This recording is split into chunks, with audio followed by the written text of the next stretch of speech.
A blessed day, everyone, and here is the summary of the book of 2nd Samuel.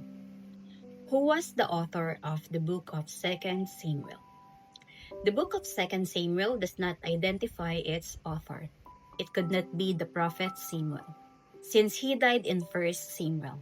Possible writers include Nathan and God. You can see that in 1st Chronicles chapter 29, verse 29. Date of writing. Originally, the books of 1st and 2nd Samuel were one book. The translators of the Septuagint separated them, and we have retained that separation ever since.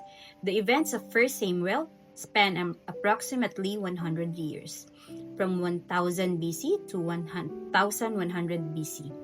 The events of 2nd Samuel cover another 40 years. The date of writing, then, would be sometime after 960 BC. Purpose of writing. 2nd Samuel is the record of King David's reign. This book places the Davidic covenant in its historical context. Key verses. Your house and your kingdom will endure forever before me. Your throne will be established forever. From 2nd Samuel chapter 7, verse 16. But the king covered his face, and the king cried with a loud voice, O my son Absalom, O Absalom, my son, my son. 2nd Samuel chapter 19, verse 4. The Lord is my rock, my fortress, and my deliverer.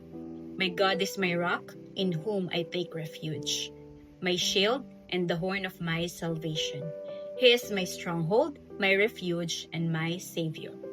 From violent men you saved me. I call to the Lord, who is worthy of praise, and I am saved from my enemies. From 2nd Samuel chapter 22, verses 2 to 4. Brief summary.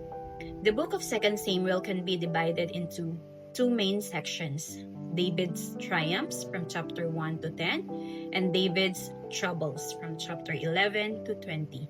The last part of the book, chapters 21 to 24, is a non-chronological appendix which contains further details of David's reign.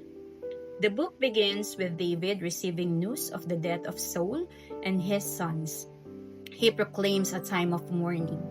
Soon afterward, David is crowned king over Judah, while Ishbosheth, one of Saul's surviving sons, is crowned king over Israel in chapter 2.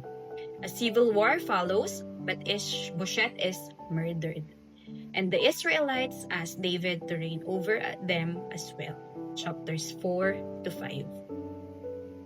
David moves the country's capital from Hebron to Jerusalem, and later moves the Ark of the Covenant from chapters 5 to 6.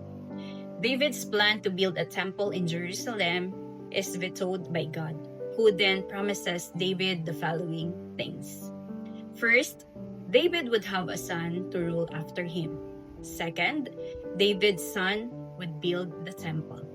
Third, the throne occupied by David's lineage would be established forever. And the fourth one, God would never take his mercy from David's house. From 2nd Samuel chapter 7, verses 4 to 16. David leads Israel to victory over many of the enemy nations which surrounded them. He also shows kindness to the family of Jonathan by taking in Mephibosheth, Jonathan's crippled son. Chapters 8 to 10. Then David falls. He lusts for a beautiful woman named Bathsheba, commits adultery with her, and then has her husband murdered. Chapter 11. When Nathan the prophet confronts David with his sin, David confesses and God graciously forgives. However, the Lord tells David that trouble would arise from within his own household. Trouble does come when David's firstborn son, Amnon, rapes his half-sister, Tamar. In retaliation, Tamar's brother Absalom kills Amnon. Absalom then flees Jerusalem rather than face his father's anger. Later, Absalom leads a revolt against David, and some of David's former associates join the rebellion from chapters 15 to 16. David is forced out of Jerusalem, and Absalom sets himself up as king for a short time. The usurper is overthrown, however, and against David's wishes is killed. David mourns his fallen son. A general feeling of unrest plagues of remainders of David's reign. The men of Israel threatened to split from Judah, and David must suppress another uprising. From chapter 20.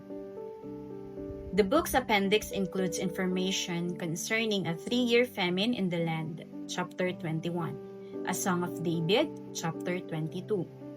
A record of the exploits of David's bravest warrior, chapter 23, and David's sinful census and the ensuing plagues, chapter 24.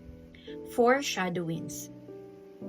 The Lord Jesus Christ is seen primarily in two parts of 2 Samuel. First, the Davidic covenant as outlined in 2 Samuel, chapter 7, verse 16. Your house and your kingdom will endure forever before me. Your throne will be established forever.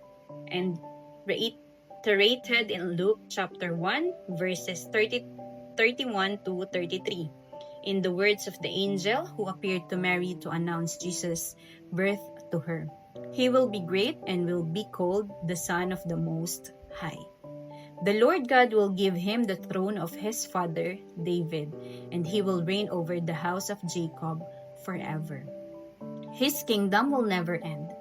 Christ is the fulfillment of the Davidic covenant. He is the son of the God in the line of David who will reign forever. Second, Jesus is seen in the Song of David at the end of his life. 2 Samuel chapter 22, verses 2 to 51. He sings of his rock, fortress and deliverer, his refuge and savior. Jesus is our rock, from 1 Corinthians chapter 10, verse 4, and 1 Peter chapter 2, verses 7 to 9. The deliverer of Israel, Romans chapter 11, verses 25 to 27. The fortress to whom we have fled to refuge to lay upon the hope set before us. Hebrews chapter 6, verse 18. And our only Savior. From Luke chapter 2, verse 11, and 2 Timothy chapter 1, verse 10.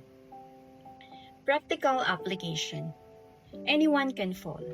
Even a man like David, who truly desired to follow God and who was richly blessed by God, was susceptible to temptation. David's sin with Bathsheba should be a warning to all of us to guard our hearts, our eyes, and our minds.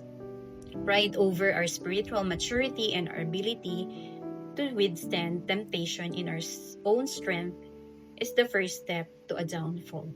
From 1 Corinthians chapter 10, verse 12.